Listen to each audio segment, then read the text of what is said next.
Mr. Collins was not left long to the silent contemplation of his successful love. For Mrs. Bennet, having dawdled about in the vestibule to watch for the end of the conference, no sooner saw Elizabeth open the door and with quick step pass her towards the staircase, than she entered the breakfast-room, and congratulated both him and herself in warm terms on the happy prospect or their nearer connection. Mr. Collins received and returned these felicitations with equal pleasure, and then proceeded to relate the particulars of their interview, with the result of which he trusted he had every reason to be satisfied, since the refusal which his cousin had steadfastly given him would naturally flow from her bashful modesty and the genuine delicacy of her character. This information, however, startled Mrs. Bennet. She would have been glad to be equally satisfied that her daughter had meant to encourage him by protesting against his proposals, but she dared not believe it, and could not help saying so. "But, depend upon it, Mr. Collins," she added, "that Lizzie shall be brought to reason. I will speak to her about it directly. She is a very headstrong, foolish girl, and does not know her own interest, but I will make her know it." "Pardon me for interrupting you, madam," cried Mr. Collins. "But if she is really headstrong and foolish, I know not whether she would altogether be a very desirable wife to a man in my situation, who naturally looks for happiness in the marriage state. If therefore she actually persists in rejecting my suit, perhaps it were better not to force her into accepting me, because if liable to such defects of temper, she could not contribute much to my felicity." "Sir, you quite misunderstand me," said Mrs. Bennet, alarmed. "Lizzie is only headstrong in such matters as these. In everything else she is as good-natured a girl as ever lived.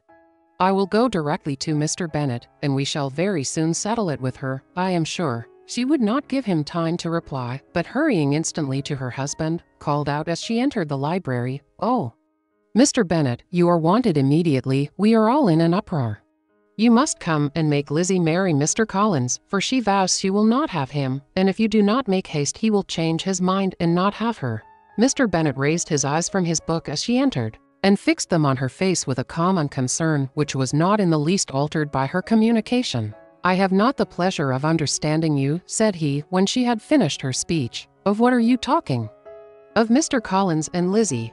Lizzie declares she will not have Mr. Collins, and Mr. Collins begins to say that he will not have Lizzie. And what am I to do on the occasion?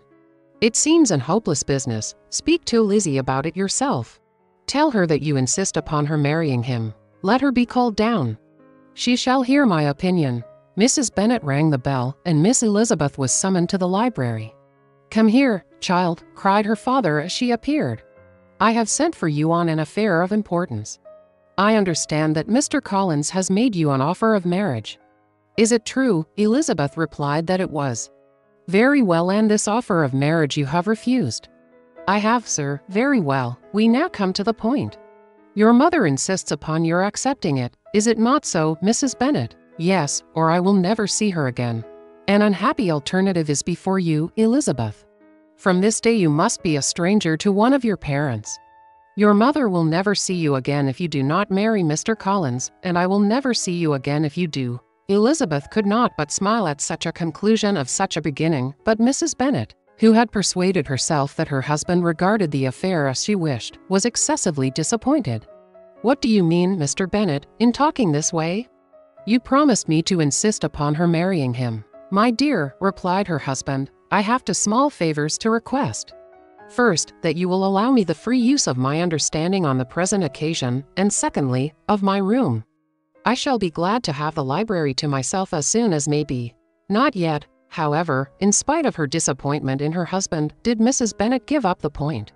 She talked to Elizabeth again and again, coaxed and threatened her by turns. She endeavored to secure Jane in her interest. But Jane, with all possible mildness, declined interfering. And Elizabeth, sometimes with real earnestness, and sometimes with playful gaiety, replied to her attacks. Though her manner varied, however, her determination never did. Mr. Collins, meanwhile, was meditating in solitude on what had passed. He thought too well of himself to comprehend on what motives his cousin could refuse him. And though his pride was hurt, he suffered in no other way. His regard for her was quite imaginary, and the possibility of her deserving her mother's reproach prevented his feeling any regret. While the family were in this confusion, Charlotte Lucas came to spend the day with them. She was met in the vestibule by Lydia, who, flying to her, cried in a half-whisper, "I am glad you are come, for there is such fun here. What do you think has happened this morning?" "Mr. Collins has made an offer to Lizzie, and she will not have him." Charlotte hardly had time to answer, before they were joined by Kitty, who came to tell the same news.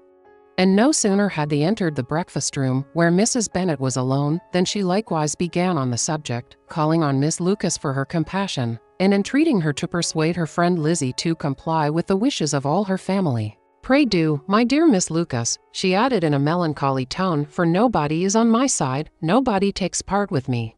I am cruelly used, nobody feels for my poor nerves." Charlotte's reply was spared by the entrance of Jane and Elizabeth. There she comes," continued Mrs. Bennet, looking as unconcerned as may be, and caring no more for us than if we were at York, provided she can have her own way. "But I tell you, Miss Lizzie, if you take it into your head to go on refusing every offer of marriage in this way, you will never get a husband at all, and I am sure I do not know who is to maintain you when your father is dead. I shall not be able to keep you, and so I warn you, I have done with you from this very day. I told you in the library, you know, that I should never speak to you again, and you will find me as good as my word. I have no pleasure in talking to undutiful children. Not that I have much pleasure, indeed, in talking to anybody. People who suffer as I do from nervous complaints can have no great inclination for talking. Nobody can tell what I suffer, but it is always so.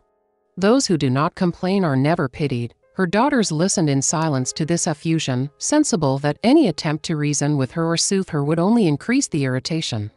She talked on, therefore, without interruption from any of them, till they were joined by Mr. Collins, who entered the room with an air more stately than usual.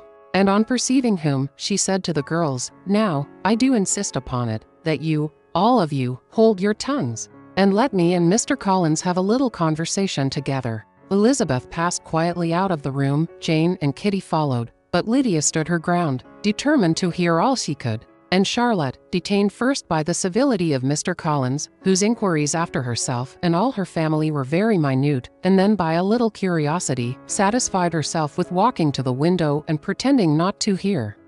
In a doleful voice Mrs. Bennet began the projected conversation. "Oh, Mr. Collins, my dear madam," replied he, "let us be forever silent on this point. Far be it from me," he presently continued, in a voice that marked his displeasure, "to resent the behavior of your daughter.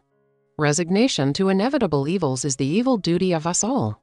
The peculiar duty of a young man who has been so fortunate as I have been in early preferment, and I trust I am resigned.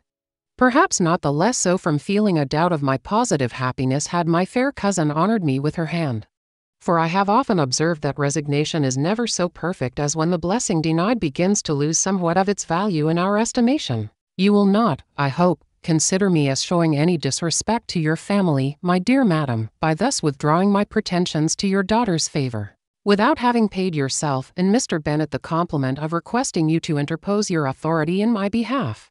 My conduct may, I fear, be objectionable in having accepted my dismission from your daughter's lips instead of your own. But we are all liable to error. I have certainly meant well through the whole affair. My object has been to secure an amiable companion for myself, with due consideration for the advantage of all your family, and if my manner has been at all reprehensible, I here beg leave to apologize. Support us by subscribing to our channel. Thanks for watching.